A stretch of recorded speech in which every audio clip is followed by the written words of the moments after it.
you. You can proceed, sir. Good morning, everyone. Happy to see you all in this platform. Our department has been hosting the seminar earlier with reference to restaurant sector, and the seminar is exclusively focused mainly towards the students of BSc Catering Science and Hotel Management and BVOC Hospitality Management. We are happy to welcome you all for the seminar. Mainly here we have this webinar we have planned for 2 sessions, one in the morning and one in the evening. The first session is on the topic cakes and chocolates, and today we have with us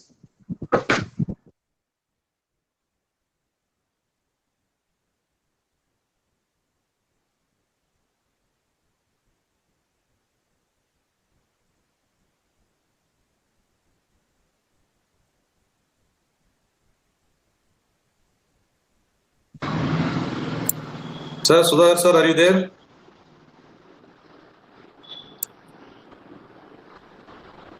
Ashok, can you hear me? Yes, sir, I can hear me. John, put your mic off, man. Monisha is presenting. I'll remove them. See, the students don't try to present your screen. This is audible, no? Yes, Sudhar. Yeah, go ahead. And See, for the webinar today, for the morning session, we have with us DM Lakshmi Reddy. She's completed BSc Catering and Hotel Management. She has passed out from from our college, and that is in the 2000. She's a student of 2010 batch. She was employed with the private bakery, mainly called as Cake Wala in Bangalore. She worked in Hotel Lalit Ashok, Bangalore, and she received awards like Star of this Month Award, Living Lalit Valley Award for devotion to duty. She was the founder of the Bakers. She was the founder of the Bakers Creation Healthy Bread Supply business. She worked as a pastry chef at Bougainvillea French Patisserie, and she was the chief inspector at the Food Consulate in Chennai. She was the head chef of the first pre-opening Resto Bar Patisse, that is an Australian franchisee, and she got promoted as an outlet in charge. She has specialized in the development of confectionery and bakery products. She's a member of Northeast India Chef Association. Currently, she is working as chef product development at 3F Industries Limited. We are happy to have you here, Lakshmi, and we welcome you for this webinar. And before the start of this webinar, I would like to tell you some important 5 important points which all the students should note it down. So after the end of each session, the feedback form should be submitted within 2 hours, and the link for the same will be available in the Google Classroom itself. Secondly, the students have to complete MCQ, that is multiple choice questions, assignments for both the sessions, that is session 1 and session 2, within today, that is 21/5/2020 by 12 p.m. And the link again is available in Google Classroom itself. Thirdly, the students to submit a recipe, that is a video shoot, one for cake and chocolate of their own choice, another for bar techniques, that is it's an assignment again, which should be submitted on or before 25/5/2020. And the upload link for this assignment will be available again in the Google Classroom. Each component will be evaluated accordingly. So to complete all this, there are 3 things: there is assignment, the feedback, multiple choice questions, and the video shoot. They will be considered for the certificate. And another important announcement: kindly, all those program, keep your mic and video unmuted. Muted. Thank you. Now I hand over session to Ms. Lakshmi. Thank you, sir. So, good morning, everyone. Good morning to the faculty members and the students. So, myself, Lakshmi, and thank you, Sudhakar sir, for the introduction. So, we'll start with the session today about the cake making. So, I'll start with the PPT right now.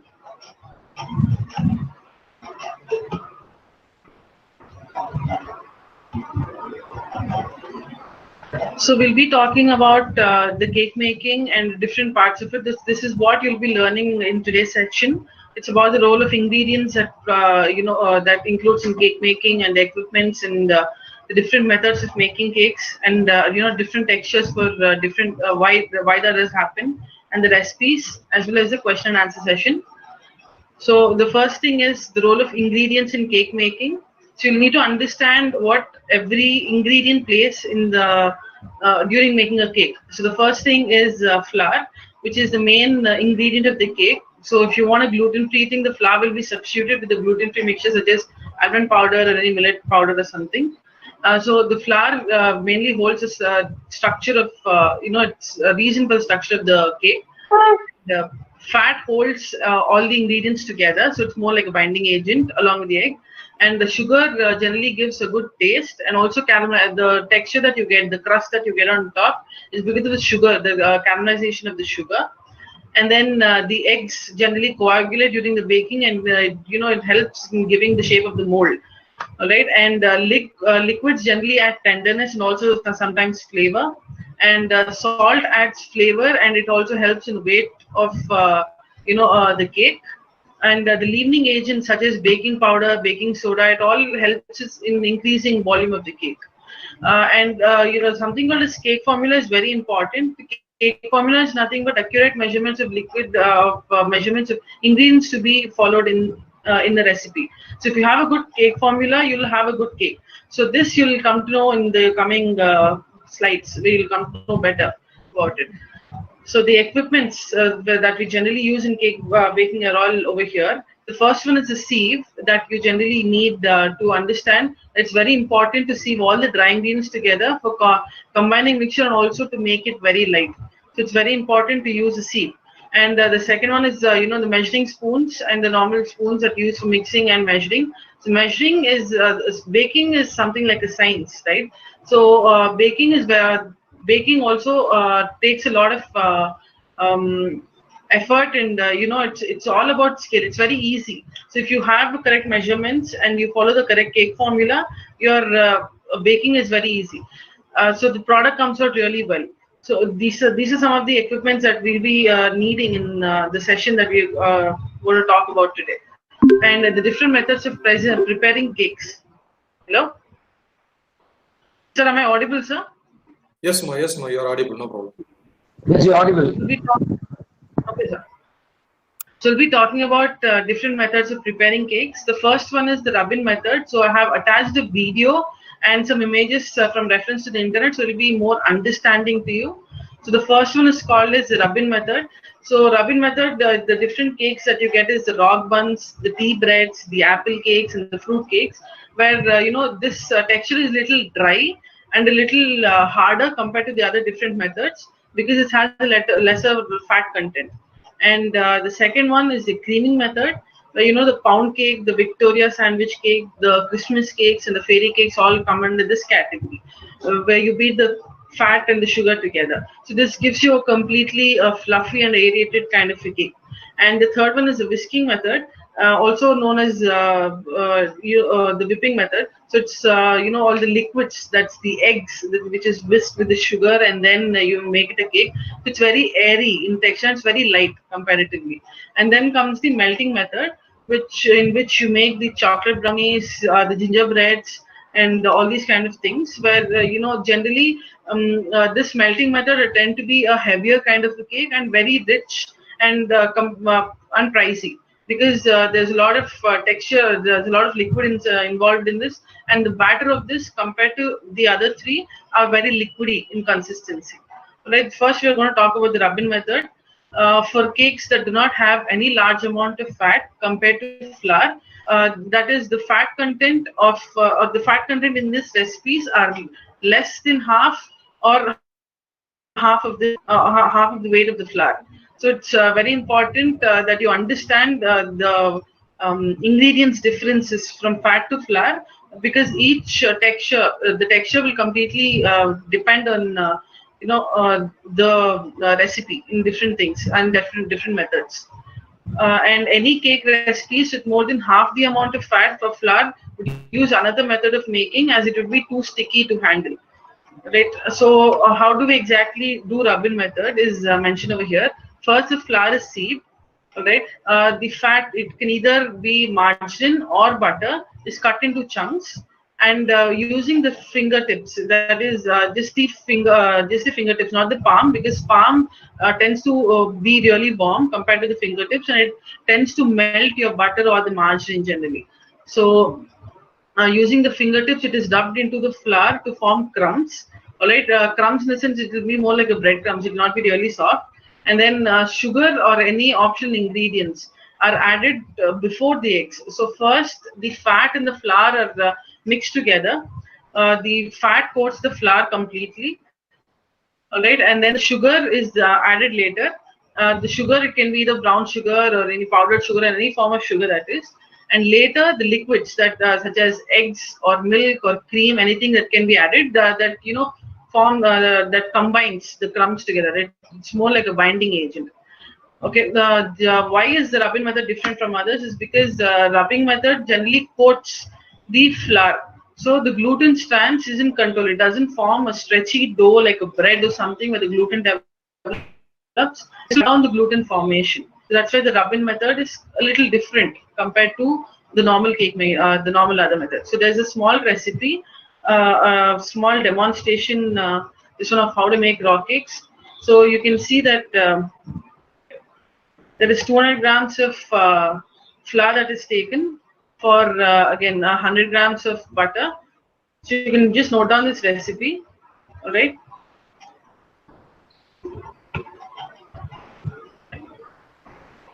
The flour should be sieved before, so it's very important to sieve the flour. So this is how you combine the butter and the flour together into a nice crumbly texture.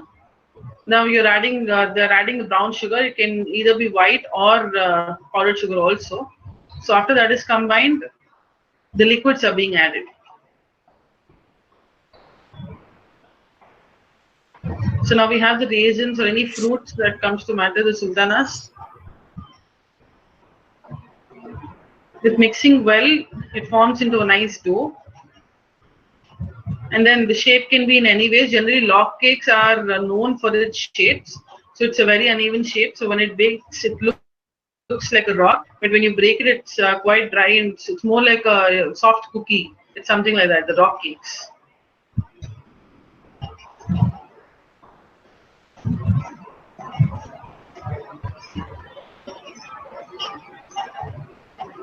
So someone is presenting. So this is about the.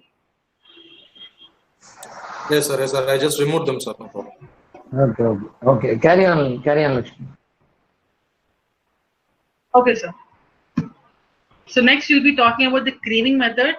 Generally, the pound cakes, or these days the term called as travel cakes is very famous. The travel cake symbolizes a cake that you can conveniently carry from one place to another without a lot of damage and anything. So this creaming method is mostly used to make the travel cakes. You know, these pound cakes, flavored cakes, marble cakes, and all these kind of things. So generally, the cake that contains equal or more quantity of fat compared to the flour comes in this method. So I'll just read out regarding the creaming method. Used for cakes that contain equal or more fat and sugar compared to the flour, such as sponge cakes. These cakes will last longer as they have more fat than those made using rub-in method. Okay, Victoria sponge cake should have an equal amount of ingredients in weight. Traditionally, the eggs are weighed at the same amount of the shell. Okay. Traditionally, the eggs are weighed and the same amount of self-raising flour, sugar, and fat are used. So generally, for the creaming method, there is a classic recipe of equal amount of fat, sugar, flour, and eggs. So this is a classic recipe where all the ingredients are equal and you follow the same method. This is a very old, the bakers from the older generation used to follow, and this passed on to everyone. So in this, with and in this, if you increase more amount of liquids, the texture will change a little. You can add more flavors in order to make it a little different compared to the normal vanilla pound cake. So with added essence change. So this is exactly about how we go out with the creaming method. The fat and the sugar together. The fat can either be the butter or it can be a vegetable fat. So the first step is fat and the sugar are creamed together using a wooden spoon. It is better to use soft margarine. It is easy to cream. Again, fat and sugar are creamed together. It can either be a wooden spoon or, as the second picture is there, it can either be a hand beater or a planetary machine with an pedal attachment. So generally, when you start the fat and the sugar, you just keep blending it. It will dissolve slowly into the fat while you're keeping on beating it.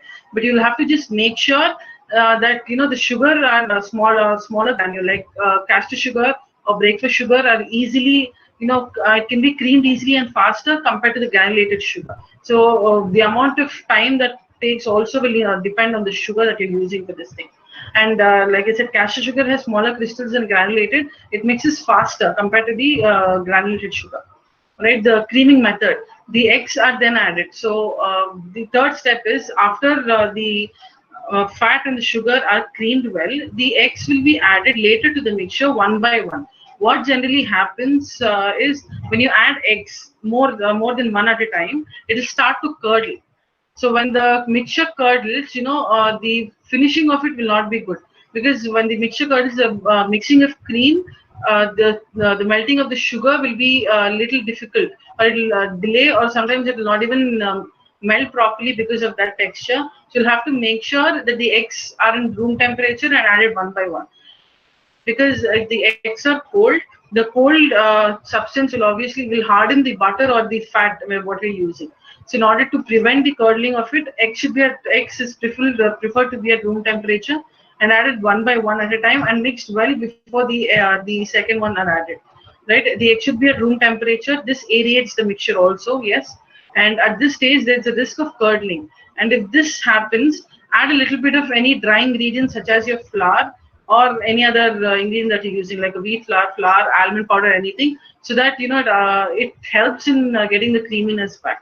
It's very important the mixture to not get curdled. Even if it get curdled, add a little bit of flour and then continue beating it. Okay, the remaining of the flour is then sieved and folded into using a metal spoon or a spatula to make a light and a fluffy mixture.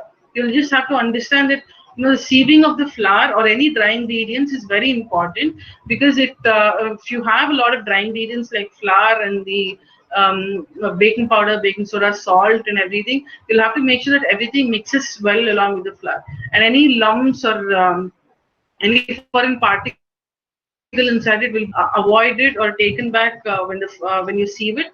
And the third most important thing is it creates a light flour. It's more aerated and everything. So generally in bakery ingredients, in bakery field, water and air or something that is like the best ingredients that can go into the cake, and it can give you a good weight. So the more amount of air that you incorporate, the more profit that you get, is what they keep saying.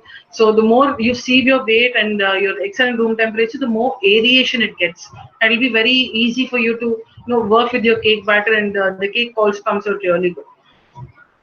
In the creaming method, or in any cake for that matter, a self-layer is used to make the cake base. So there is little or no need to add baking powder. A self-raising flour already has the baking powder or the baking soda. It has the aerating ingredients in it. So there is no need to add baking powder unless the recipe specifies it. If not, if you're not using a normal flour, then yes, you'll have to add a little bit of baking powder or baking soda.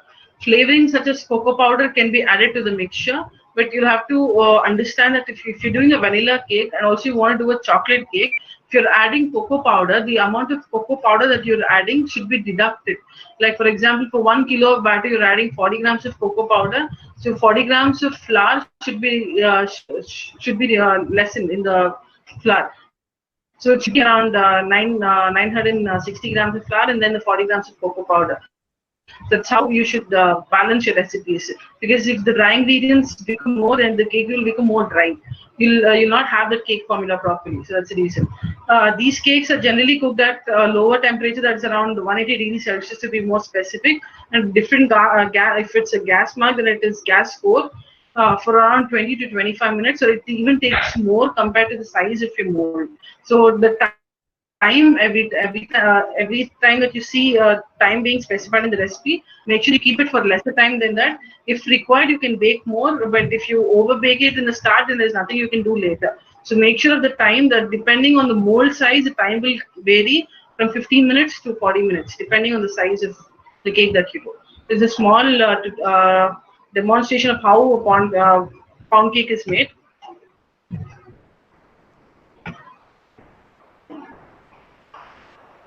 They call it $1 million pound cake recipe because of the best texture and the amount of ingredients that you can use it.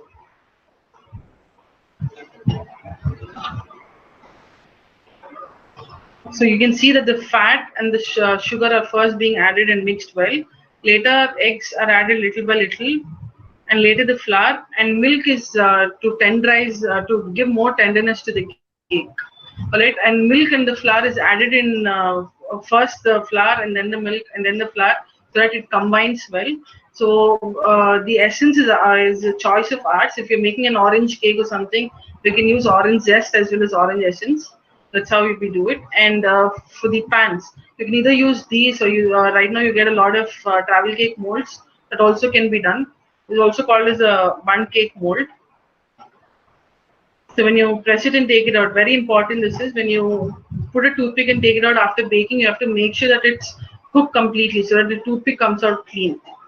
So that's very, very important. So I'll play the video again if you have missed out anything in this again.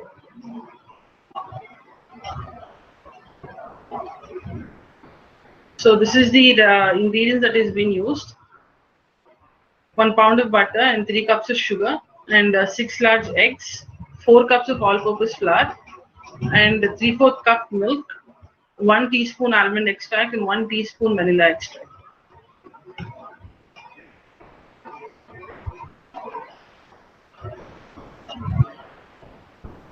I'm playing the video again.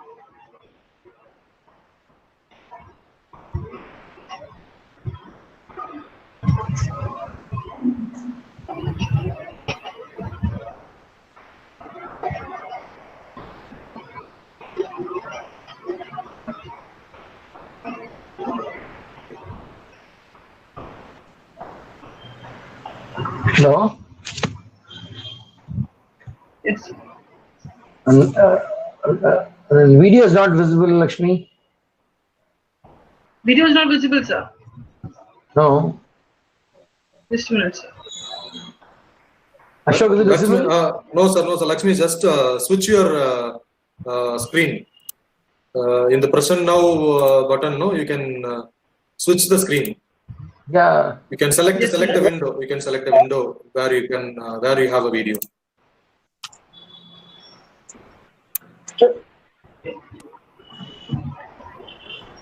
Is it visible now, sir? Yes, yes, Lakshmi. Yes, that PPT. No, we can see the PPT. Yeah, we can see it. Done, sir.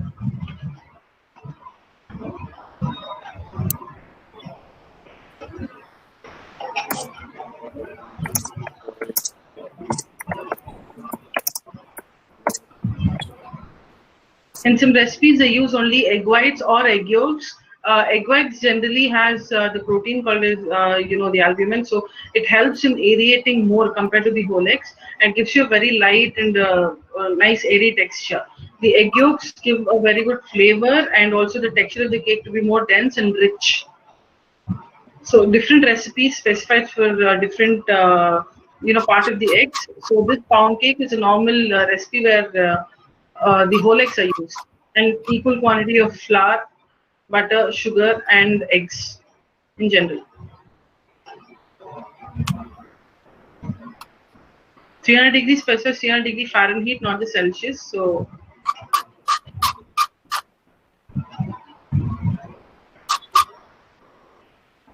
You'll have to be very careful when you're demolding the cake, because when it's warm, it tends to crack very easily. So you'll have to be careful when you're demolding the cake also. So I hope you'll all try. You should really try this and share it with your faculty members. They'll be really happy to see you bake.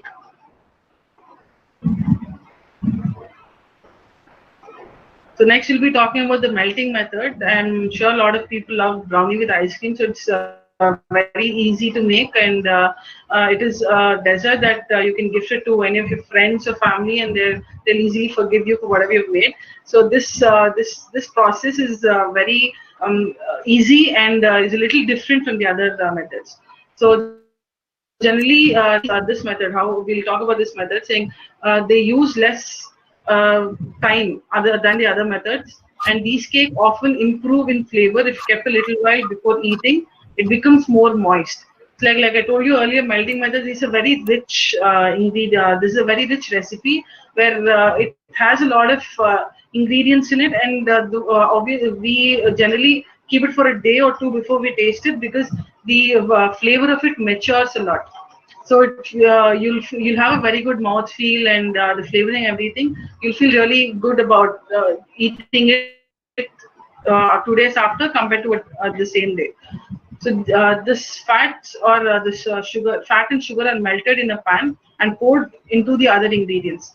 Generally, the fat is melted in this process so that it combines with a lot of other ingredients. Again, in this method, there's a lot of different ways that you can make, but this is like the standard method of making or doing a melting method cake. So mixture is very wet comparatively, and the raising ingredients may be the raising agents like baking powder, baking soda may be added or already be present in the self-raising flour. So make sure that you are aware of the flour that you're using, so that you do not add a lot of irritating ingredients into it. Right. So we have a small video again about it. How to make brownies, a nice fudgy chocolate brownie. So for this recipe, we'll be using a 7x7 square pan. Right. This is a parchment paper that is being used. Right, so it doesn't stick and comes out very easily out of the pan. So generally, when you're melting chocolates, make sure that the vapor of the hot water touches it, but not the hot water itself. It's very important. We'll be discussing more about this in the chocolate sessions again. So make sure that the mixture cools down a little after you do that. So in this again, the eggs and the sugar are being whisked. But the butter and the chocolate are melted separately and kept aside. So there are two steps happening together, and then you'll be combining everything together. So the melted butter and the chocolate mixture are added into the egg and the sugar method. You can see the consistency of the batter. It's very liquidy, and the flour is being sifted and added. You'll have to make sure that you don't overmix the batter too, because sometimes it tends to give that very sunken feeling when the cake batter is mixed too much. You can see the difference between the first two methods and this method, where the batter is really liquidy, and then you bake this at very low temperature again.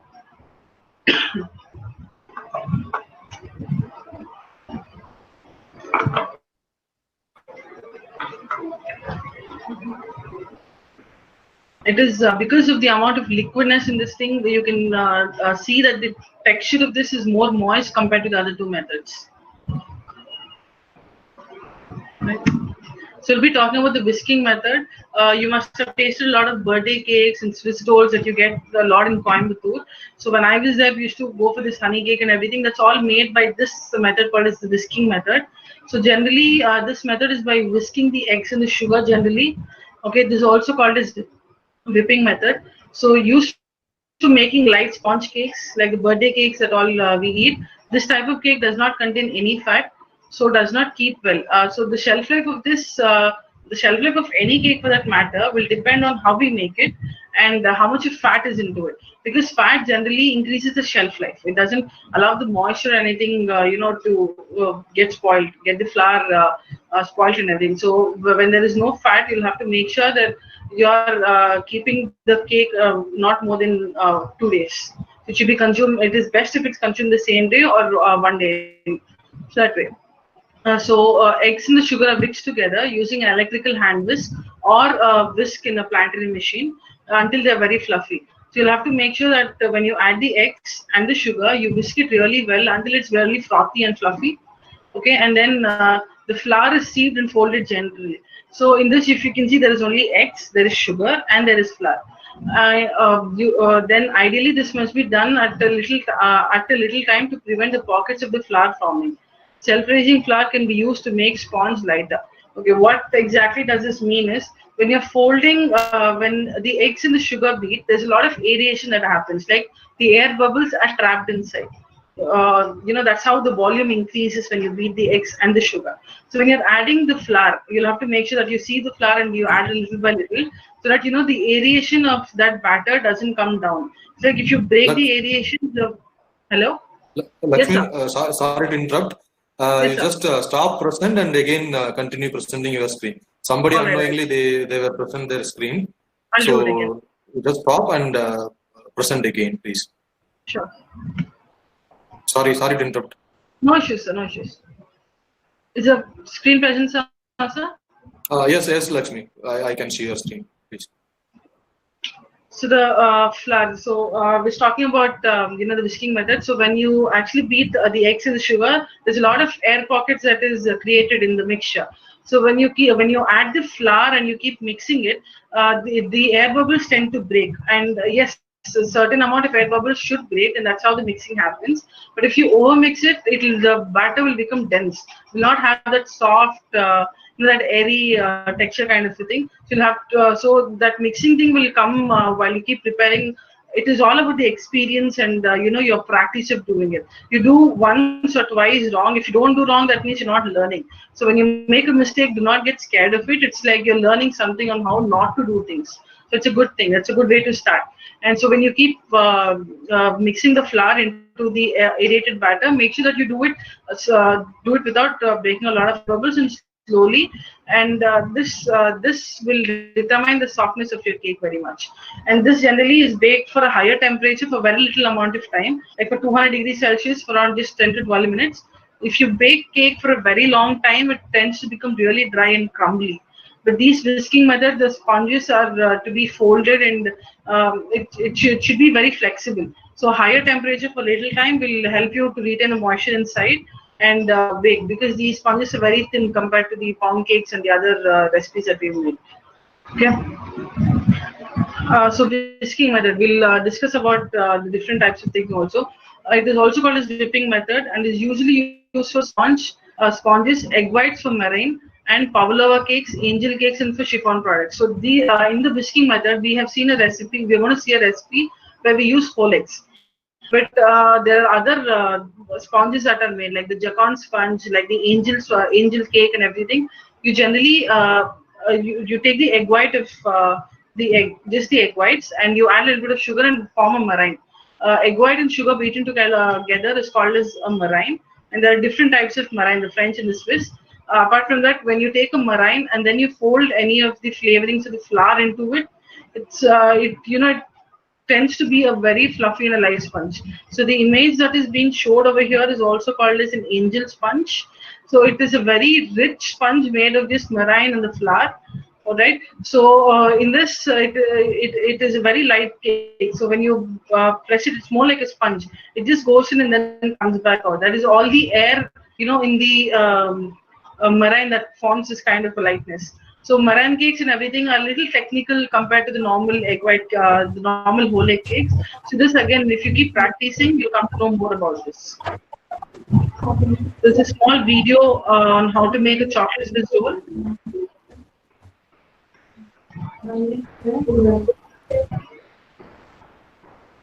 You can see the sponge is just like rolled with the ganache.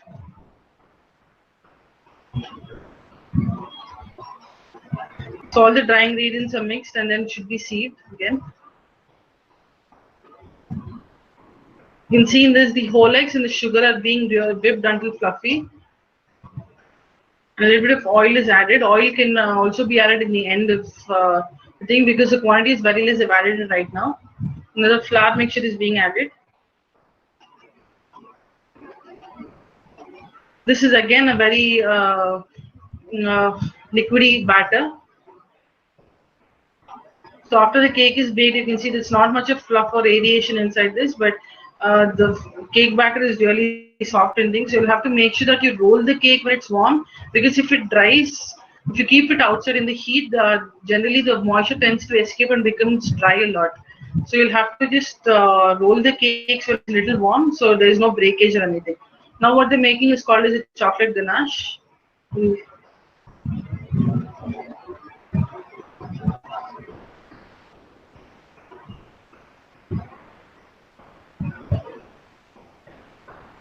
Again, when the process that you've just seen for the chocolate ganache, let me just explain it to you regarding this. So there is 150 grams of the chocolate chips, that is natural compound, and then we have 120 grams of whipping cream. That this is a dairy whipping cream. Make sure that you understand the ingredients that you're using. This is a dairy whipping cream made out of a dairy product, milk product. Alright, so both of them are kept on a double boiler where the water is not touching the bowl directly. It is just with the vapors of the hot water that is being melted. It is being melted, mixed well. You can see the texture when it's hot, it's a little thick. Alright, and then we have this whipping cream. Again, it comes in two forms, that is the dairy whipping cream and non-dairy whipping cream. In this recipe right now, they're using dairy whipping cream. You can also use a non-dairy whipping cream for the whisking process. That's not an issue. So adding the ganache, prepared ganache into the cake to make it a chocolate cream. You can see how soft the sponge is. And this is how the Swiss roll and everything is made out of the sponge cake batter, whisking sponge batter. You'll have to chill it for some time so the chocolate sets in the cake is easier to handle. If it's too soft, then it tends to break or lose the shape of it. Again, they're making another ganache again. This is for drizzling on top.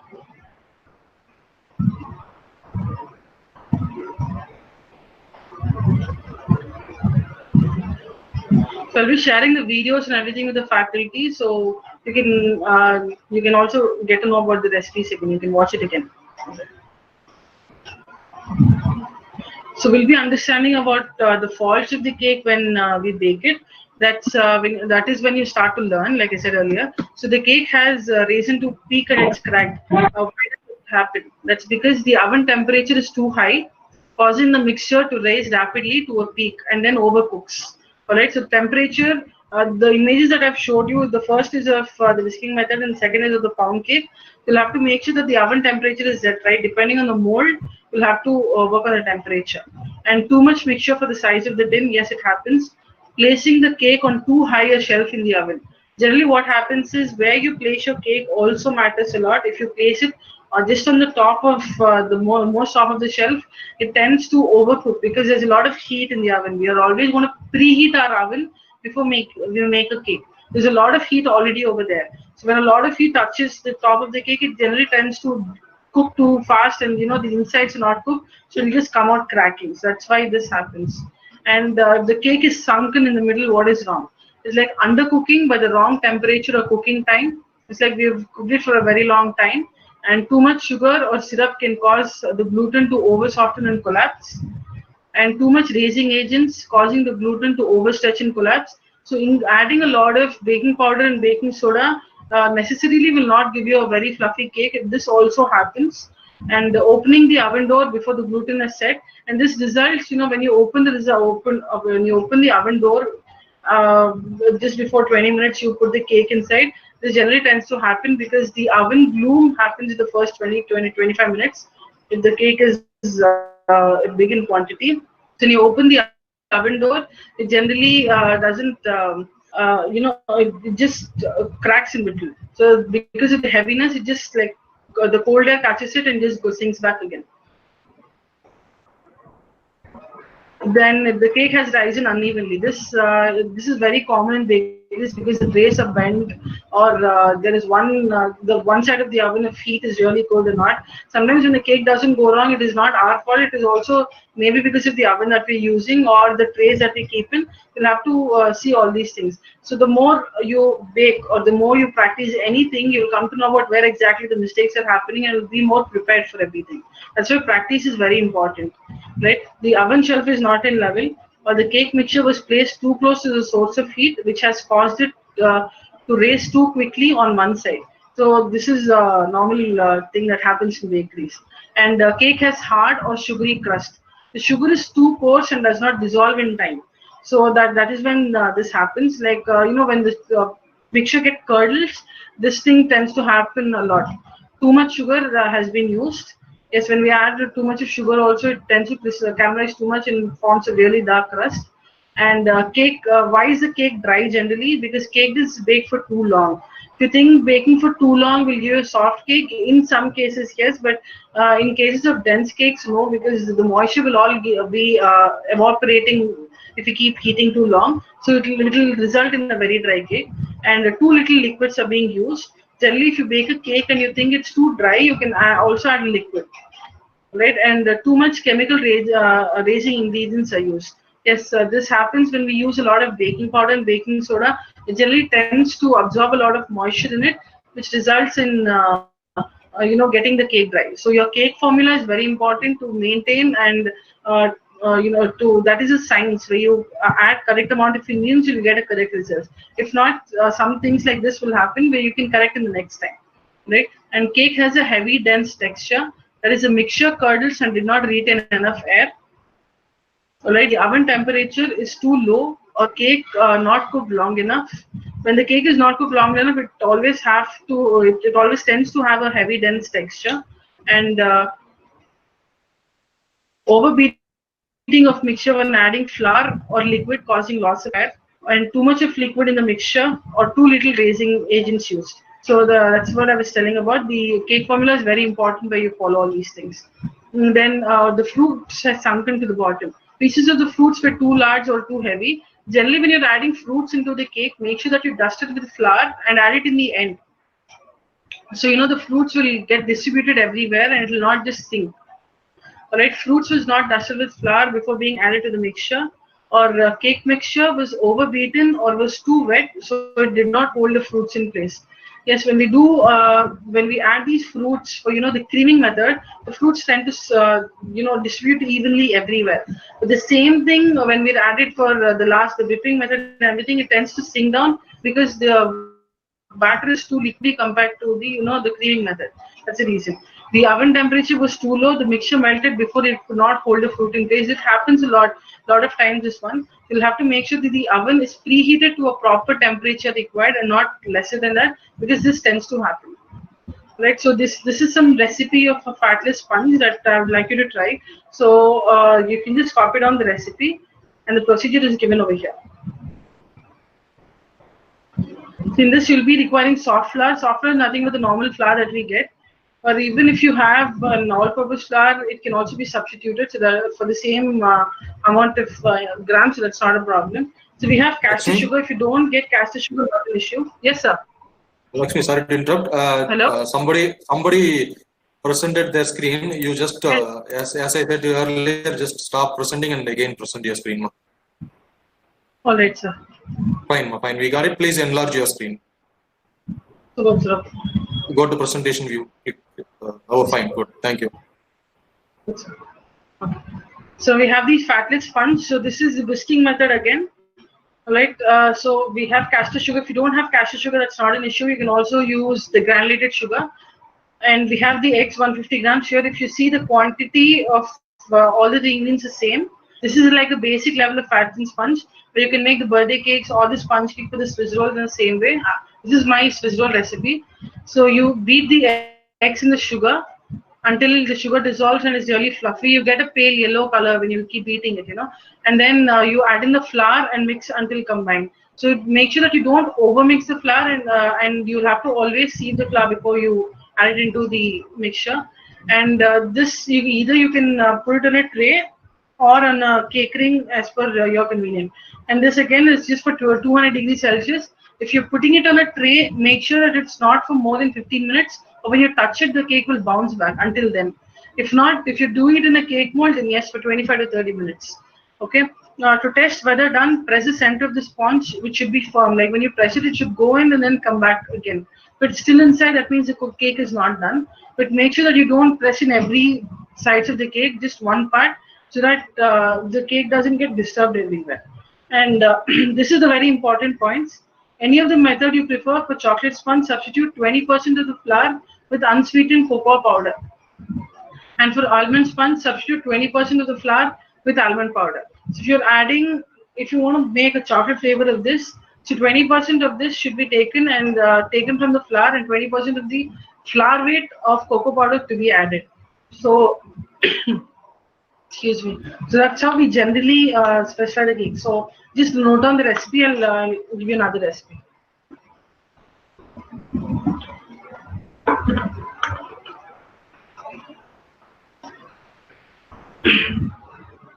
So this is a fruit cake.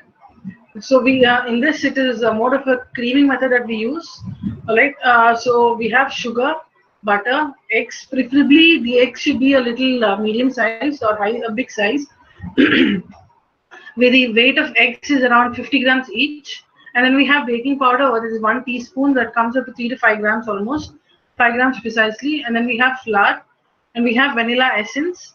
Vanilla essence, if you want a lemon flavor, you can always, take the zest of the lemon, just the yellow part, not the white part, along with the lemon essence. If not, if you want the orange, similarly, just the orange part of the zest of the orange, and then the orange essence. And then we have sugar syrup and fresh fruits. Fresh fruits quantity desired means it should be around, it can be around 80 to 100 grams of the tutti frutti or candied cherry or the raisins, anything that of your choice, what is available with you can be added. So first, how we do it is you preheat the oven, because it's a fairly quick process. All right, you beat the butter and the sugar until it turns pale yellow and the sugar melts completely. Okay, and add eggs little by little, which is in the room temperature, and beat it until well combined. Add the flour in 3 portions and mix until combined. Do not overbeat it. All right, and add the vanilla essence and give it a stir. You always make sure before you start your recipe, your pan, either your cake pan or your cake tin is very ready, because we do not have to waste time in getting the pan prepared after the batter is being done. So we just pour the batter into the pan and bake it for 45 minutes. All right, 40 to 45 minutes is for this recipe, or it can even be less. So initially, keep it for only 20 to 25 to 30 minutes, and if required, you can increase the temperature. Increase the timing again. Right. So if any questions, Ashok sir, should we do the question and answer session in the end after the chocolates? Yes, ma. We'll have it in the end of the session, please. All right, sir. So now will be. Ashok, Yes, sir. so any questions for the session on cakes? Any questions? Okay. Because it will be. Fine, no problem. Then we can. Yes, Satish. There are a couple of questions from the students. Fine, Satish. Then you can go ahead with the Q&A, yes. and we will continue with the chocolate.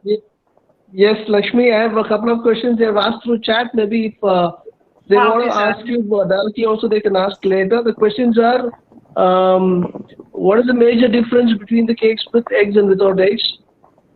All right. Apart from the eggs, what are the difference? And next is, there's a question, what you can substitute for making cakes without eggs? And one is asked, when I make cakes at home, it's not as soft as the cakes what I see in the bakery outside. What is the problem? It is the bulk preparation which makes the bakery products, that is the commercial products outside, superb, or something else? And there's one more question which asks, I want to make a chocolate cake and I don't want to use cocoa. What can I do for it? And how can I prepare a chocolate cake without cocoa? So 4 questions as per now. You have all the questions? Yes, I'm just seeing the chat right now. So I'll. Okay. Yes, sir. So what is the major difference in all these methods while baking? And okay. All right. So, so you were telling about the commercial baking as well as the home baking, right? Yes. Okay, so generally what happens in commercial bakers is they purchase in bulk and they will get it for a very good price. When you purchase in bulk, the quality of ingredients the price of the ingredients that you get will reduce comparatively. The same method that they use in bulk, when we do it in smaller quantities, the same thing comes. There's not much of a difference, but it is just that they have certain SOPs to be followed, for which the quantity and the quality of the cake remains the same in the bakeries. So if when we're making a cake, when we know where exactly we're going wrong, and we follow a correct cake formula, like you whisk it for a certain amount of time, you bake it for only this time, and the more you practice it, you will also master it. So there's nothing like the commercial bakers make very good cakes and the home bakers don't. These days, right now in the current scenario where I'm in the industry right now, where I interact to a lot of commercial bakers and home bakers, people want to get their cakes made from the home bakers, because it's more of a very personal feel, and people get it personalized as per their wish, which is a little less, which is a little more difficult compared to the commercial bakers one. So it is just about how we're making it. Yes, sir. True. And there is one question I think he has not understood. That is, which method results in the softest cake? Although every cake has its own method of preparation. Okay. Generally, the whisking method tends to get a really soft cake. And when you make a meringue product, like the Japanese cheesecake or the angel cake, all these things tends to have the softest and very good mouthfeel when you make a cake. So that's the best soft cake that you can get. The whisking method, that is. And eggless question, sir. Yeah, eggless question. So generally, the eggs are generally used for the volume and the aeration. There's a lot of vegetarian crowd here in India that are doing a lot of baking also these days. So when you come for the eggless ones, the ingredients that they use are curd, vinegar, okay, and the aerated ingredients. So there is not much of difference in terms of taste when you taste it as an amateur. But yes, when you have got a lot of taste buds, that how an egg product tastes and a veg product tastes, you can actually find out the difference. The cost of it, when comparatively, the egg products and this one is almost the same, with around 2 to 3% higher margin for the eggless products. But then the texture and everything remains the same. So substitute for egg, there's a lot of premixes that has come in the market. But other than that, if you want to do a scratch recipe, there is always recipes made out of the curd, the vinegar, and the lemon and the baking soda added in the end for the aeration. So that can be substitute for an egg. You can see a lot of videos on YouTube and everything, that the good recipes also there. That's one. Yes, and there are many questions. One quick question. Is there any simple formula to remember to make us a cake and a cookie? A simple formula, measurement formula. Okay, for the cake again, like I told, equal quantities of for the creaming method, you have always equal quantities of the fat and the sugar, and flour and eggs. So this is like the simple one where you add the equal amount of everything, and first you cream the fat and the sugar, and later the eggs, and then the flour. And if you need it more moist and everything, and add around 10% of the liquid also into that. That's a quick one. Yeah. And I think we can start with the chocolates. Yes, sir. I'll start with the chocolates. I'll start with the chocolates.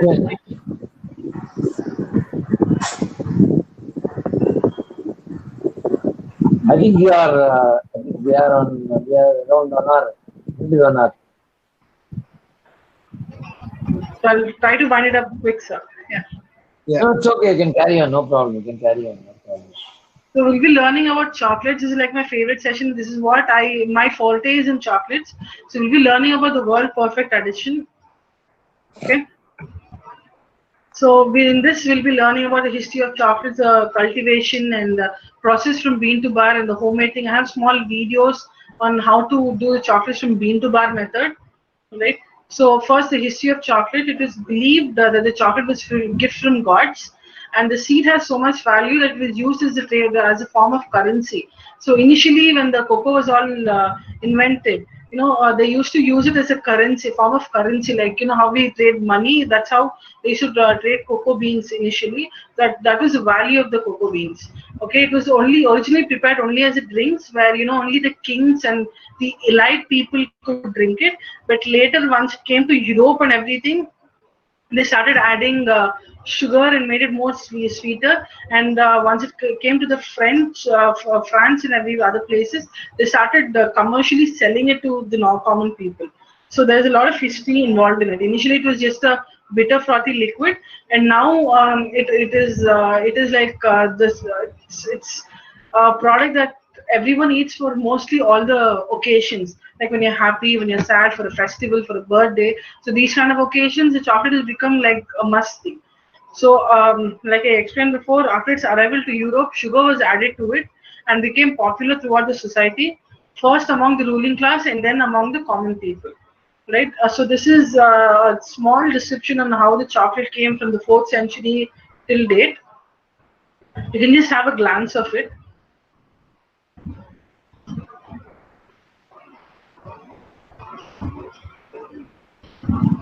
And we'll be talking about the cocoa cultivation right now, on how exactly the cocoa bean and everything comes. The cocoa bean comes from the tree called as Theobroma cocoa, where the cocoa pods are, does not come on the branches, it comes on the trunk of the tree. So that's very important to know. All right. So this is the bisection of the cocoa pod, where the seeds are covered in that white mushy skin, and that will be fermented. Only after which the roasting will happen. So we'll talk about the procedure in the next slide. So eating chocolate is easy, what we get in the market, but how to process it is quite a long step. But once we learn how to make it, it's very easy to understand the percentage, the taste, and the flavor of it. So the lab control is when you check your, the farmers ferment the beans and then give it to the manufacturers. So lab control is where you see that the seeds, only the cocoa seeds have come, the cocoa beans have come, but not any of the foreign materials. All right. And then the storage, how you store it is very important, because the seeds are already fermented and then dried and then scented. So you have to make sure that the storage is in a perfect conditions. All right. And cleaning of the beans. So you'll segregate the beans from small to big. And then the winnowing happens. Winnowing is where, the skin of the beans are removed, and inside the cocoa bean, what is there, it's cut into smaller nibs. All right. And then the roasting of the nibs happens. Roasting is a very important technique in chocolates, because the roasting determines the flavor of your chocolate. The more you roast it, the more you'll get a different flavor. The lesser you roast it, you'll get a different flavor. So roasting differs from every brand to brand. And then grinding of the roasted nibs. The nibs becomes cocoa mass. All right, the bulk cocoa mass. All right, the cocoa mass is the main ingredient for a coverture generally. Where you press it, you get this cocoa butter out, or this cocoa butter is the main ingredient, that combines the chocolate. And once the cocoa butter comes out, you have another thing called as cocoa cake. The cocoa cake is nothing but without any fat, the powder coming out. That is called as the cocoa butter. Okay, that is, and then we have pulverization of cocoa cakes, where the cocoa cakes are then being dried, and you get the cocoa powder out and everything. And then we have the tempering of cocoa powder. Tempering of cocoa powder are two things. One is for the cocoa powder. They do the cocoa powder, right? So that is one section is doing the cocoa powder. The other section is combining the cocoa powder, adding the cocoa butter and sugar and milk solids into it to form chocolates. So we'll be learning about the different stages of that. This is the commercially made cocoa bean to bar stage. So initially you can see that the production the production starts and the lab control happens. You store the cocoa beans, clean them, and then they become the winnowing happens. It is all machine made, so that the human contact is not there once you start after you clean the beans. And then the roasting happens. After the roasted nibs, it is grinding happens of the nibs, where bulk cocoa mass is produced, and the grinding of it can vary from 8 hours to 80 hours. So you have really huge machineries, doing that very long time. The more you grind it, the more softer and good mouthfeel that you get. And then you press the cocoa mass, and then you get into two things. One is a cocoa powder, that is just the powder, and the other one is a cocoa butter. When you combine these two with certain percentage of it, you'll come to know about the chocolates. There's a small video for you to understand how to do it in a smaller scale. You can see that he is actually segregating the beans first. Alright, in medium heat, first he is putting it at 180 degrees Celsius for a certain amount of time and then reducing the time again. This is very important. So once it cools down, you'll just have to measure it, because you'll understand how much of the skin and how much of the nips are there. So this process right now is called as winnowing. Right, he is just like crush the beans, roast it, and then taking out the skin. The skin is just like any other thing, like we find in the groundnut. I think it's a little more thicker than that. So once that is done, you measure just that and blend it a little before you add it to the grinder, because there will be less tension in the grinder once you blend it like this.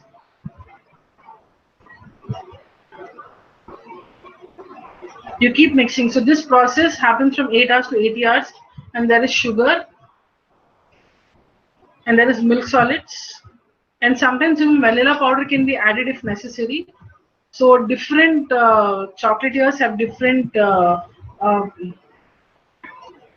different recipes and different things. So cleaning of chocolate molds is very important. If you have a clean mold, and we'll be talking about tempering this. So he's doing the tempering right now. We'll be learning about this in the future. A good chocolate tempered properly will always come out very clean out of the mold without any problem. And this is how this video is just for a couple of minutes, but the process to make it will take a day or two. We'll be talking about different types of chocolates. The first one is the couverture chocolate, that is a pure form of chocolate, and then the compound chocolate, which is a substitute, a cheaper substitute for couverture chocolate. Types of chocolate is a popular ingredient and is available in many types. Alright, different forms of chocolates are produced by varying the quantities of different ingredients. So first, when we talk about the couverture chocolate, it should contain minimum 32% of cocoa butter. If it is lesser than that, then it is not not exactly a chocolate. And chocolates having greater or equal to 32% of cocoa butter will not melt to a proper workable fluid state. If melted, it will be thick and unusable for dipping and most other uses. Alright, so in this we have three different variations, that is dark, milk, and white. In this, if you see, sugar is a very common factor, and cocoa butter is again a very common factor. But the cocoa liqueur is only in the dark and the milk. Alright, and the dark chocolate does not have any milk or milk solids. Alright, and vanilla can be occasionally added. In the milk, the same sugar, cocoa powder, and cocoa liqueur, and the milk powder is milk solids are added, and that helps in sweetness. We, as a child, we've all grown up eating dairy milks and everything, like myself. So we are used to. I mean, I was used to that milk chocolate. I thought chocolate was only a milk thing, but there's a lot of variations in in the chocolate that you get. There's a lot of percentage and everything. And then the other one is white. It has just sugar and cocoa butter. Milk and milk solids is the main ingredient. And few people don't call white chocolate as chocolate because there's no cocoa mass present in it. There's no cocoa liqueur in it. And when we talk about the chocolate, it is a non-chocolate substitute made from combination of cocoa, that is a cocoa powder. Instead of cocoa butter, they use vegetable fat and sweeteners. All right. So this is generally used for coating, and in the US they do not even call this as chocolate because there's no cocoa butter or this cocoa liqueur in it. So some compounds also have cocoa liqueur, but cocoa butter is not present in this. So they have sugar, cocoa butter replacer, that is vegetables, fats, and all these things. So milk and white is almost the same, but without cocoa butter, right? So the types of to detailedly understand the couverture and the compounds. So couverture is a term used for chocolate rich in cocoa butter. Popular brands, such as Valrhona, Barry Callebaut, and a lot of other brands that are growing these days do use couverture. The A-class bakeries and the gourmet and the specialty chefs always prefer couverture over compound, and the compound is generally a cheaper version of chocolates that they use. But the home bakers and everything, in order to get practice with the chocolates, first use compound chocolates. But when you come to the couverture or compound, people will generally love the couverture taste. Compound is an easier substitute is a substitute because there's no cocoa butter in it. But again, the taste of it and everything is a little different comparatively. It is primarily used for candy bar coatings because it does not contain cocoa butter. In the use, it is not allowed to be called as chocolates. But here in India, many of our bakeries use compound so that it's easily manageable and they can easily purchase it. And it is very convenient in order to run a business and use a compound instead of coverture. So that's the reason. So we'll be talking about this is exactly the dark chocolate. We'll be talking about different types of chocolates. It is an unsweetened chocolate. Is a pure liqueur, also known as bitter or baking chocolates. So, like I said, there's a lot in just dark chocolate. There's a lot of percentage that is included. Unsweetened chocolate or pure chocolate liquor is also known as bitter or baking chocolate because the sweetness and the milk solids are very less comparatively. And that's the reason. It can be adulterated again. Adulterated in the sense it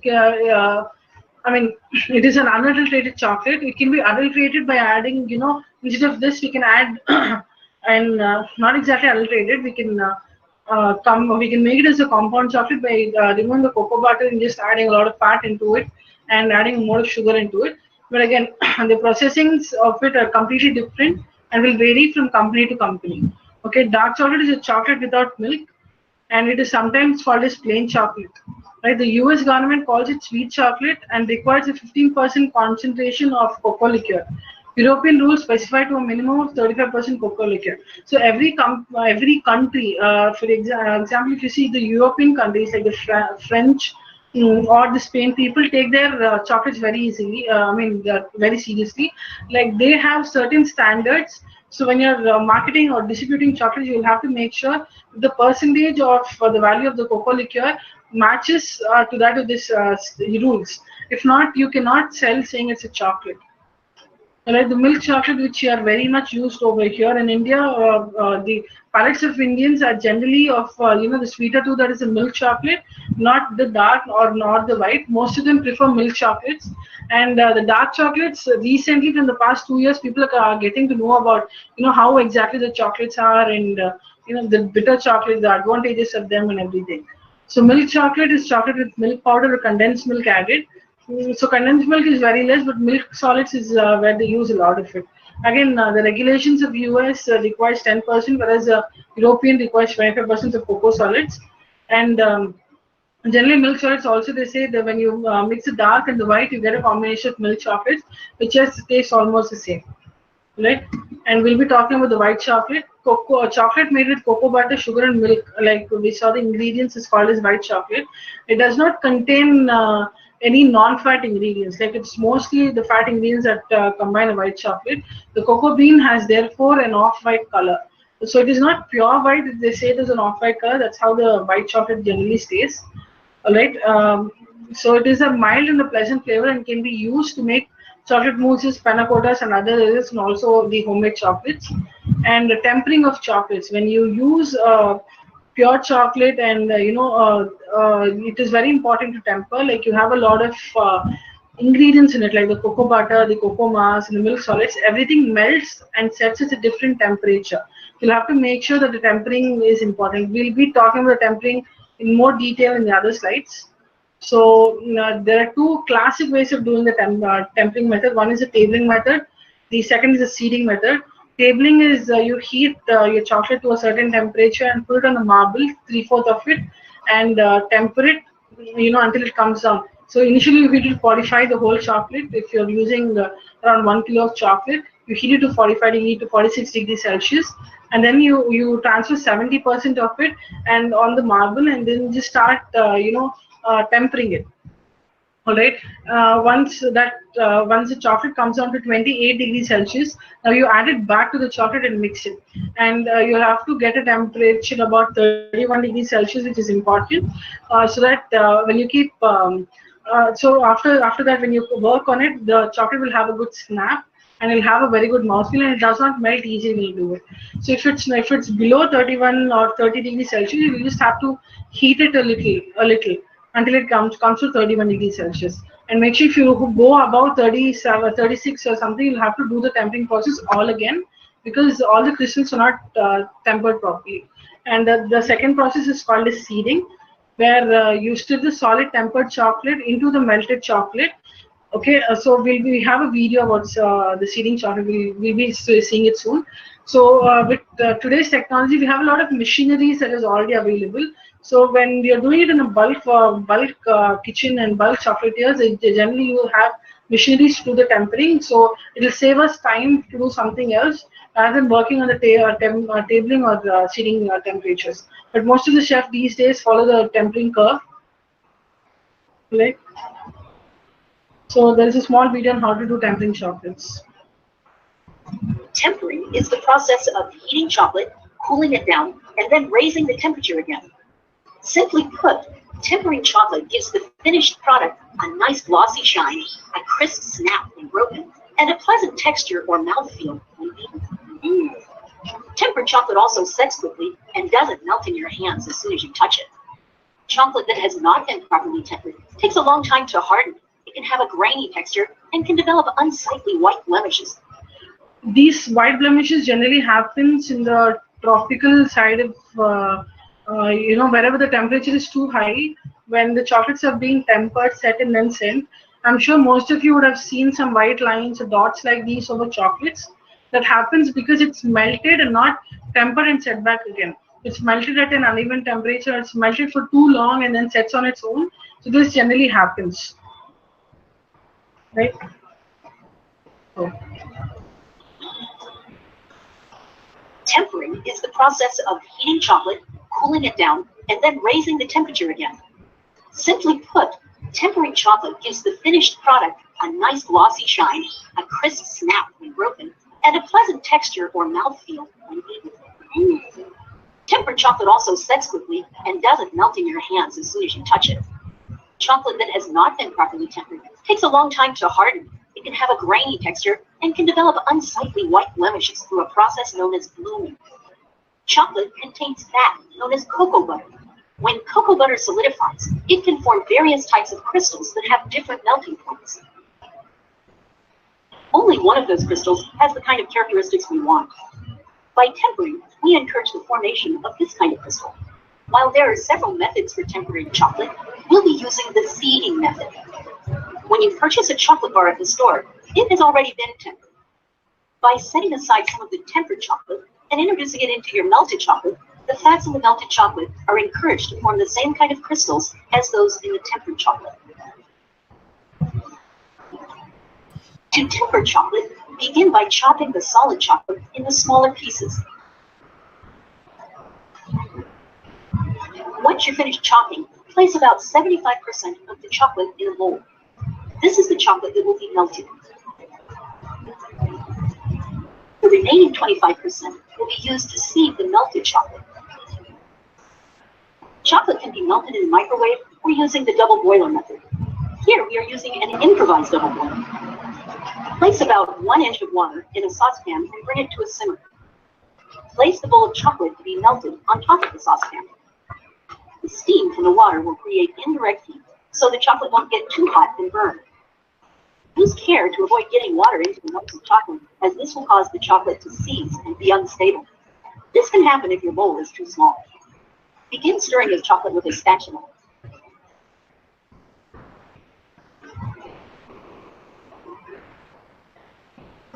You want to bring the temperature of the chocolate up to about 115 degrees Fahrenheit or 46 degrees centigrade. Continue stirring the chocolate and scraping any chocolate off the sides of the bowl. Once the chocolate has reached the correct temperature, remove it from the heat. Now we will add the chocolate that we have reserved. Begin adding the solid chocolate a handful at a time, mixing it until it completely melts. Adding this chocolate will provide seed crystals and help bring down the temperature. We want to bring the temperature down to about 86 degrees Fahrenheit or 30 degrees centigrade.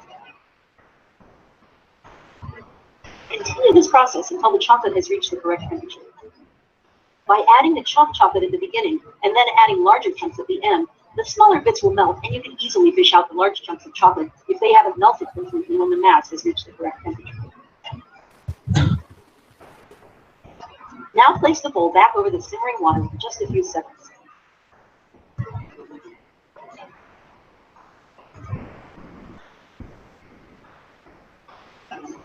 Remove the bowl from the heat. Stir the chocolate and check the temperature. Repeat this process until the chocolate reaches 89 degrees Fahrenheit or about 31.5 degrees centigrade. It's important not to let the chocolate get too hot, or you'll need to start the entire process over again. Now the chocolate is tempered and is ready to be used for coating or pouring into molds.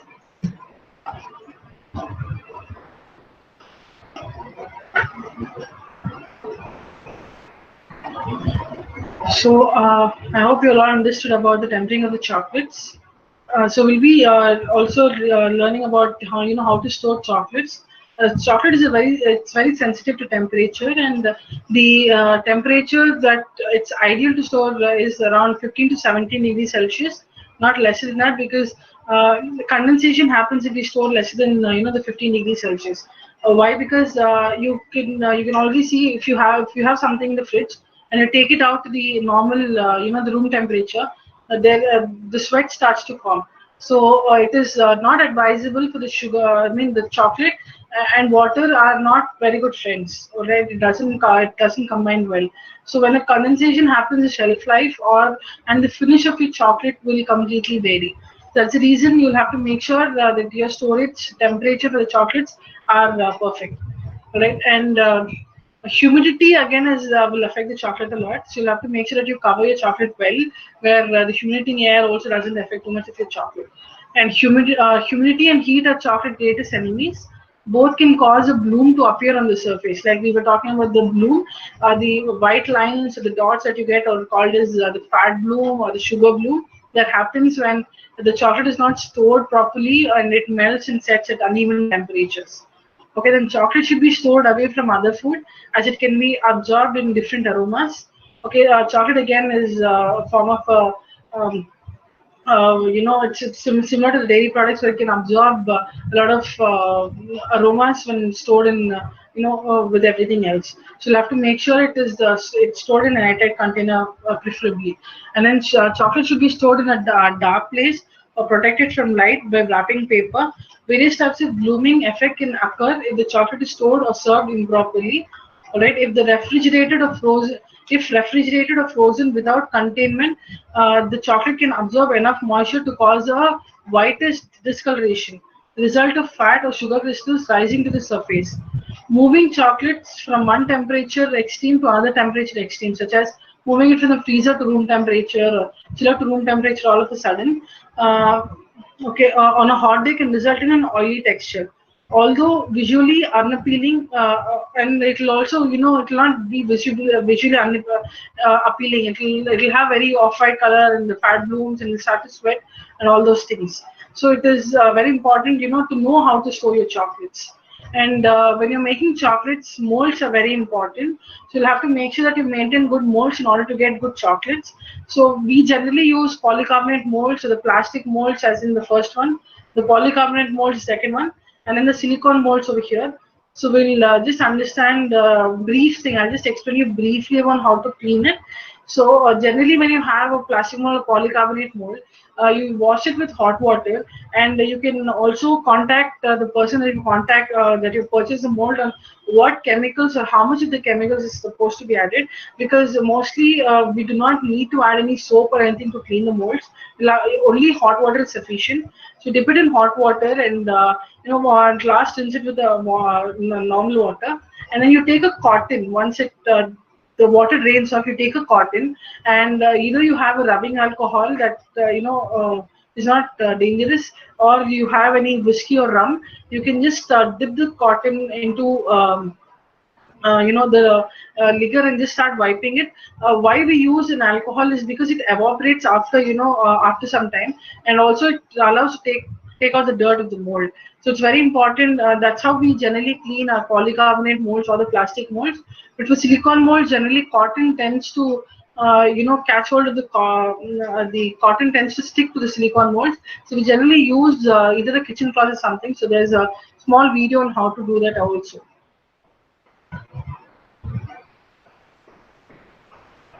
There's a plastic mold and the silicone mold. So the plastic mold and the polycarbonate mold are generally easier to use, and and the silicone mold is more convenient to use because you can demold things more easier. All right. So if you have you have tempered your chocolate properly, you do not have to suffer to take the chocolate. It comes out really easy. You can the person in the video is using a kitchen cloth to clean this thing. So it can just be, if you do not want to use any alcohol, again you can just use just a kitchen cloth or a cotton cloth or just the cotton. You'll have to make sure that the strands of the cotton are not stuck into the silicone mold or the polycarbonate or the plastic mold that we use. You have to make sure that the water doesn't stay back. So there, in the silicone molds, you get a lot of shapes and designs. So it might be a little task to clean. So you always, like he did, you just pop out the mold and then wash the mold really correctly. And make sure if you're using any chemicals, that is the chemicals referred by your mold guy. If not, it will affect your molds. So, casting of molds is first you clean a mold and then you pour the tempered chocolate or the melted compound chocolate into this. Alright, and then you just form a cavity, and then once the cavity dries and fills like a shell, you just add in the filling, and then you'll be covering the shell again. So this is a small video again to know about how you do the chocolate. You can also use silicone mold if you don't want to use a polycarbonate or you don't have it right now. A silicone mold will also do the same work. You have to tap it. It's very important because if any air bubbles are trapped in between, it will cover. So this is where how you form the shells, and then you keep it inverted so that any of the excess chocolate will drip down.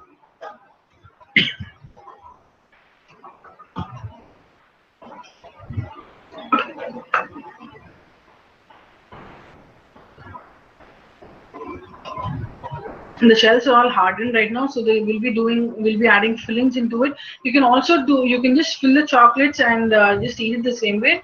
If you want filled chocolates, this is the way of doing it.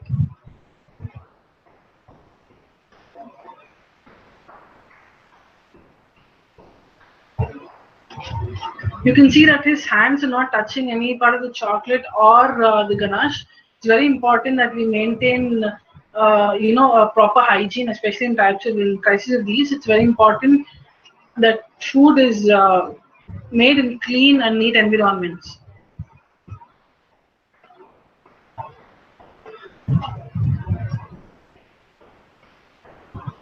There's a small amount of gap that is left to fill the chocolate on top again.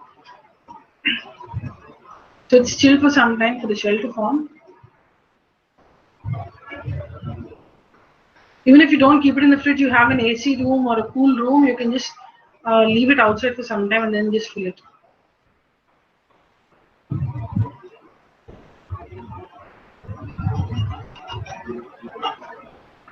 So this is a video generated from the internet, but then when you're doing it, you'll have to scrape the top completely so that, when you demold it, just the chocolate comes, but not any pieces of chocolate.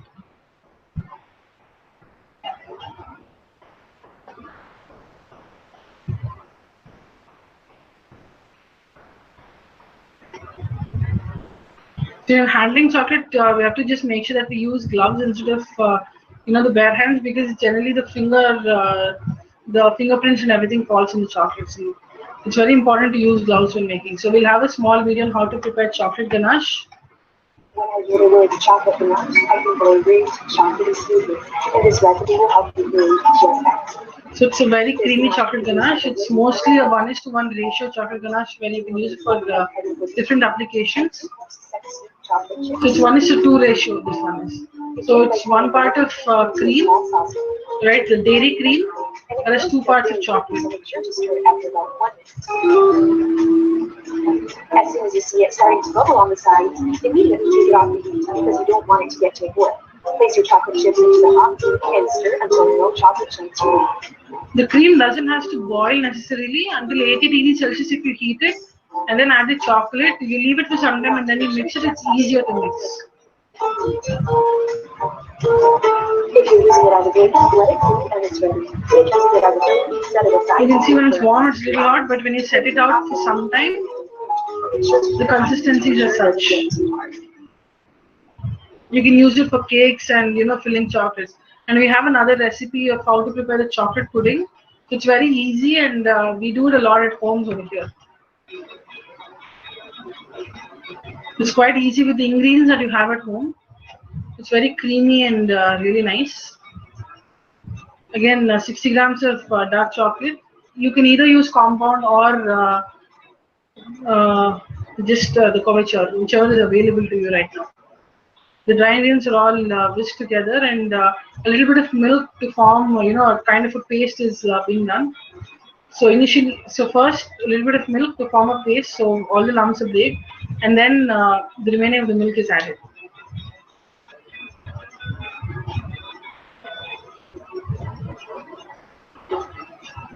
The heat of the mixture will only melt all the chocolate together.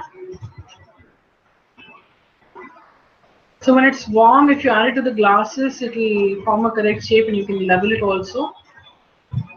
So then this can also be eat chilled. It tastes best when chilled, because after some time you make a ganache, it tastes really good after it's chilled for some time. So this is a small recipe on how to make caramel ganache. First, the caramel should be made with sugar, okay, liquid glucose. And if you don't have liquid glucose, you can go for invert syrup or honey. Honey is just a substitute, or this one for you. It's not an entire substitute. If you don't have glucose, then you can go for honey. That's it. Okay. And the second one is you can add the warm the cream when the sugar forms caramel, so you can get a caramel sauce kind of consistency. If you add cold cream, it tends to form lumps. All right, and then you blend in the butter and the salt. And later you'll pour it into, this is the company that I work with, it's called as Mellow. So we are manufacturers of compound chocolates. So you pour it into the Mellow dark chocolate and milk chocolate that you have, all right? And you just mix it well. A sea salt gives you a salted flavor of caramel ganache. If you do not want a salted caramel, you can just add, you can just avoid adding the salt into it. And if there's any questions, I haven't seen at the chat box yet. So if you have any questions, we can just discuss right now. Okay, I have there was a question regarding, substituting cocoa powder. If you do not want cocoa powder to be in your recipe, you can always melt 10% of the chocolate and add it to your batter in the end. So substitute for cocoa powder is the melted chocolate. You can do that. Okay, at what temperature should chocolate melt? Generally, the chocolate starts to melt at 35 degrees Celsius. So you do not need to temper the compound chocolate. Please understand, tempering is only required for the couverture, but the tempering is not required for compound chocolates, right? If you melt the compound chocolate directly in the flame without double boiling, it tends to burn, because maximum degrees that we can take the chocolate to in a safer thing where you want to maintain the consistency 60 degrees Celsius, not more than that. If you add more than that, it becomes thick and starts to burn. Okay, liquid food colors generally don't go into chocolates, because like I told you, liquids don't go very well into the chocolates. So you'll need to add oil flavored colors or powdered flavored flavors. So only then it'll blend and mix with the chocolate without disturbing the finish of it. Is there any other question that I've been missed? What is the reason being refrigerated the bowl? I couldn't understand the question. What is the reason between refrigerate the bowl and whisk before making icing? I'm sorry, I couldn't understand the question. Okay, there's a question saying, is there any way to find out my baking soda is still fresh? Yes, you can know if the baking soda is workable or not. If you add a little bit of vinegar into your baking soda, it starts to, the foam starts coming. If it comes really quick, that means your baking soda is active. If not, you'll have to get a fresh set of baking powder. When I melt compound chocolates, after some time it turns hard. To keep it in soft state, when you melt the compound chocolates, you have to make sure that you don't heat it. Sometimes you tend to overheat it. All right, when you heat it for more than 60 degrees Celsius and you keep it for a longer time, it tends to thick because there's milk solids inside the chocolate, right? It tends to thicker when you heat it more. So you make sure that you don't overheat it. You just make sure that it is melted in the steam of the chocolate and take it out. So if you want to keep it melted for a long time and doesn't set, you have a warm water bowl with around where the temperature of the water is around 35. You just can keep your chocolate inside that so the chocolate stays melted for a long time. Can I use cocoa butter color mix which we use to paint the bonbons? Yes, you can use a cocoa butter color. You can use that to color the chocolate. Okay, if you want, fresh cream, there are two types of cream that we use for icing, especially when it comes to chocolate icing. One is called as the dairy cream. It is made of the milk, right? It has around 35% of fat. It is also used for whipping and also for making creams. If you do not have that, you always have a substitute called as Amul cream that you get in the market, or 25% fat. You can use that cream. So, but again, 10% of fat that is in form of butter or cocoa butter is to be added to the the weight of it. So if you do not have, when you're making a ganache, make sure that you use dairy cream. Non-dairy cream, maximum heat that it can take is only 55 degrees Celsius. While melting, we want to add milk or butter. Yes, you can add milk or butter, and that is how the ganache is formed. Ganache is an emulsification of chocolate and cream or liquids into that. So yes, you can add it. When you chill the whipping cream, generally when you whip it, it aerates more. That's the reason. Chilled cream will aerate more compared to normal room temperature. That is why. Yes, you can. How to soften the chocolate? You can melt the chocolate, but if you want to soften the chocolate, you can always add butter into the chocolate, so it can be soft when you bite it.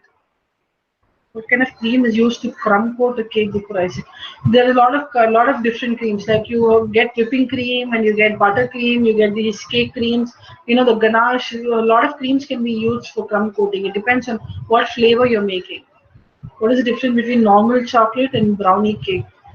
Okay, normal chocolate cake has normal chocolate cake. It depends on how we see it. A whipping method or a pound cake method where the flour and the cocoa powder is combined is called as a normal chocolate cake. Whereas a brownie cake has melted chocolate. It's more rich compared to normal chocolate cake. That's how it can be differentiated. From decorating a cake with chocolate, how long will it sustain without refrigeration? Depends. Like in climate like Chennai, I can't keep it for more than a day or two. And if you're just using the ganache, you can keep it for. I mean, if you're staying somewhere in a climate like Ooty or somewhere, you can happily keep it for 2 days. That's not there's nothing wrong. But if you are making a buttercream cake, you can keep it for 2 days again in climates like Coimbatore. But when you're making a normal chocolate cake with sugar syrup and everything, then not more than a day. In compound chocolate method, why are we adding vegetable fat? And tell me the compound chocolate generally substitutes cocoa butter instead of this. So the manufacturers make the compound chocolate which is easy and convenient to work with for the the end users. You don't have to do tempering for the compound chocolates, and that is one benefit that most of the people see, and the cost of it is less. And that's the reason that compound chocolates, most of the bakers prefer compound chocolates because of it.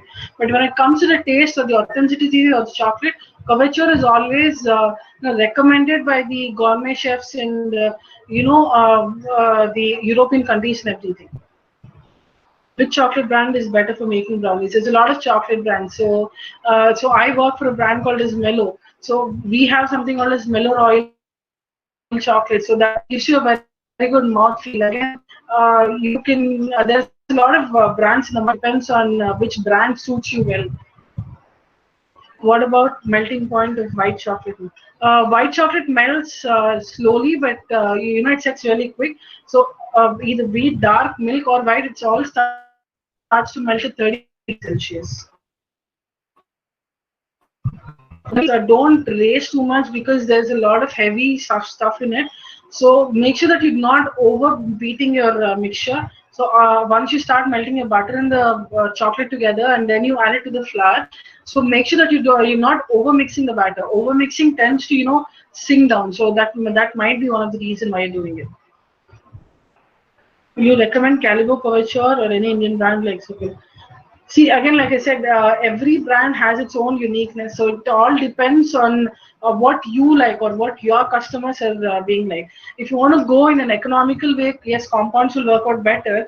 But if you want to go on the authentic way of doing it, yes, the Couture will go much better. And Indian brands are nothing less. Indian brands are again, if it's always best to be, use an Indian brands as well for our things. So it's a win-win situation for all of us over here. The taste like little amount of salt. I'm sorry, I couldn't get your question, Tanuraja. The taste like little amount. How to start a career? Okay, when it comes to career part of it, like a pastry chef, there's a lot of openings that has come up few days. In a way, you guys are lucky that you're able to witness a pandemic, corona pandemic when you're in college. So you'll come out ready in order to face all these challenges when you come. So we are facing a lot of job crisis right now during the corona, but once you come out of this, I'm sure there's a lot of offers that come out and opportunities that will come out for you all. So it'll be very convenient for you guys to understand what the market wants and what exactly are you willing to do. And there's a lot of opportunity for over here. So it is just about your passion, the amount of passion and dedication you have towards it. You will shine in any of the career that you choose. It is just up to our dedication that is there. And right, brownie, the taste is little amount of salt. If you have used salted butter, that generally happens. If you use an unsalted butter, this problem doesn't happen. Generally, salted, but we should know what kind of butter we're using. There's two types of butter, salted and unsalted. If you use salted butter, do not add any salt in the recipe, and yes, the taste of it comes a little salty. So make sure that the butter is correct. Is there any common mistakes we can make? What is the rectification? See, yes, a lot of common mistakes can happen, especially when we are making cakes or chocolates. The heat is one of the common mistakes that we make. Either we overheat it or overbeat it, and over mixing. So once you start making it and you know that this is not come properly, this is too dry, you can come to know where exactly the mistakes have gone wrong. Looking at your end product, you'll come to know where exactly the mistakes have happened. How will be the pastry department after this pandemic? Okay, the bakery department after this pandemic is actually going to be a little change. We are all in the reset mood right now, okay, where every the FSSAI, the hygiene standards for every bakery will be important, where people without follow that will be in a great problem. So after this, most of you will already be aware of the cleanliness, the hygiene standard, the FSSAI safety measures. So it will be easier for you to get into a job with knowing all of these things rather than going to the job and later learning this. So after this, once you learn about all these safety measure things, I'm sure it is more easier for you to go into the bakery field, get a job, and start doing a lot of things, keeping all these in mind. What is the basic knowledge we need to become a pastry chef? It is just about. I never thought I would be a pastry chef. It's just about how I started working and how I started liking the department, and it is just about your likeliness and your willingness to work. In your willingness to learn in these sectors. There's a lot of growth that keeps happening either in bakery or culinary. You should be strong in your basics. You need to make sure that your basics are really right. So your basics are going to stay with you forever. So with the help of the faculty members, I've been in different positions, and yes, I'm happy to interact with you in such a form. It is because of the basics that is being taught in the college for me. So this will take you. This will take you to places. So make sure that your basics are very important, and or do your basics right. Keep asking a lot of questions. Keep questioning yourself, and keep trying a lot of stuff. So it's okay if you make mistakes. You should keep learning with it, and that's very important. what are the basic we know in the pastry department. So the basics is very important, where you learn and where you keep learning, and you have that hunger to learn what's new and what's come in the market. That's what keeps you going. Okay, generally recipes cannot all be kept in mind, but if you know the ratios of the ingredients each for used for different types of recipes, it's very easy to know like that. Most of the chefs also right now refer the recipes. There's nothing wrong in referring, but you'll have to know the in right now when you're a student, if you actually memorize the percentage of recipes that goes into cakes or chocolates or cookies, it'll be easier for you to go in ahead. If you don't have a recipe book, you'll not worry about it, because you know the value, the percentage value of how to go ahead with everything. What are the quality consideration of chocolate? Again, if you have a good chocolate, generally when you bite, the mouthfeel is really good. It doesn't coat your mouth, and there's a good snap. When you break it, you hear a good snap, and then the mouthfeel of the chocolate, like when you eat it and then remove it, you have a very good mouthfeel in the chocolate. So that's very important. Is there any difference in using Amul Milky Mist products for baking? Nothing much, not much of difference. Like you just have to see the moisture content in the bakery. Like you just need to know whether it's salted or unsalted. Depending on the recipes, you can just change it. Which cake flavor is best? So I prefer vanilla flavor, so it is just up to each and everyone's taste and which flavor is the best. But vanilla being a classic one is preferred by a lot of people. How to bake without oven? That's a very good question. Right now, I'm stuck without oven as well. So I am doing it with pressure cooker and sometimes even the microwave, the mug cake, cookies and everything. So that's how I'm doing it right now. What is the most tasty cake? It depends from person to person, Praveen. So it cannot be generalized. So it always depends from person to person. So any other questions regarding this session? You can always mail it to me in the Google Classroom, and I would request you all to try the homemade chocolates or cakes and give it as part of your assignment. Like obviously, the faculty members will be coordinating the same. And Yes. Yes, Lakshmi. Yes. Satish? Yes, and Yes. we have Sudhakar. Yes, Sudhakar. Yes. Lakshmi finished with that. I think that's all. I think. Satish, Yes, sir. is there any other questions? More questions? No. Students, we don't have questions. If at all, if there is any questions, we'll compile it and we'll send it to Lakshmi through feedback. And Lakshmi, that's really a serious class on bakery.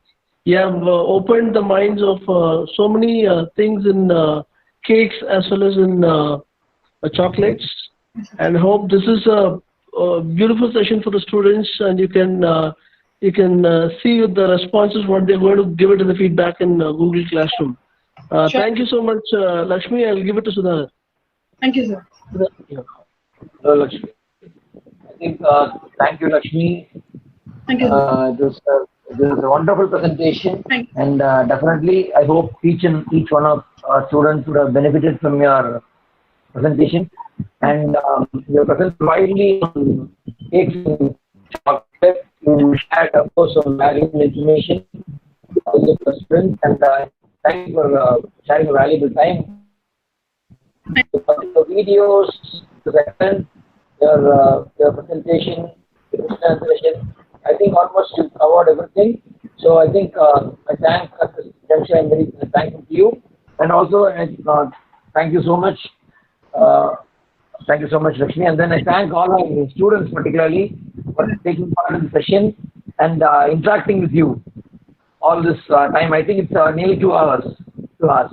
So I think it went on very well.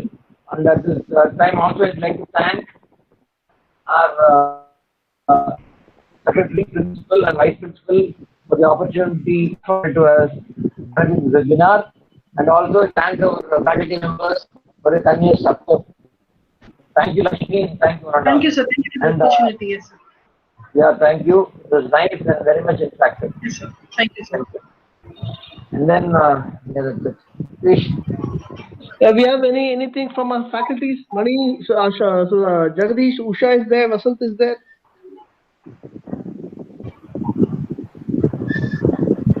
Jagadish? Mani?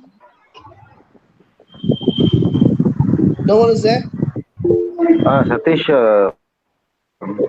Yeah, you can say a few words to Lakshmi, just from the faculty side. Lakshmi, your late presentation.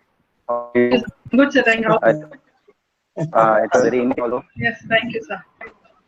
Okay. We've all learned it from you, sir. So yes, it feels good coming from you all. Thank you. For giving us a presentation for our students. Lakshmi, it was a wonderful session. Thank you so much. Thank you, sir. Thank you. Any other faculty would like to interact? Or you would like to give feedback?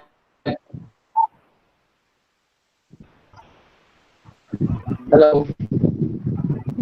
Anyone else?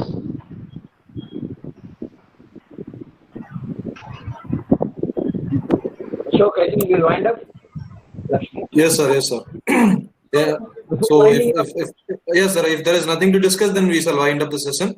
And very much thank you. Thankful to Lakshmi. Thanks for your wonderful presentation. So we'll discuss again in the off screen. Okay. Thank you. Anyone want? Yes, sir. One important announcement for the students, particularly, the second session will start exactly at 3 o'clock. Please be on time. And second session is interesting again. It's going to be another interesting session. Please, all of you take part and make it a fruitful one. Thank you. Thank you, sir. Thank you all. Thank you, Lakshmi. I'll put up. I'll wind up the session. Thank you. Thank you all the. Yes, sir. Sorry, sir. No, sorry. Special thanks to a technical person. Fine, sir. Fine. So, fine, sir. Thank you, sir. We'll meet again by 2:45. Yes, sure. Yes, sir. Fine, Thank you. Bye. Thank you, Lakshmi. Thank you.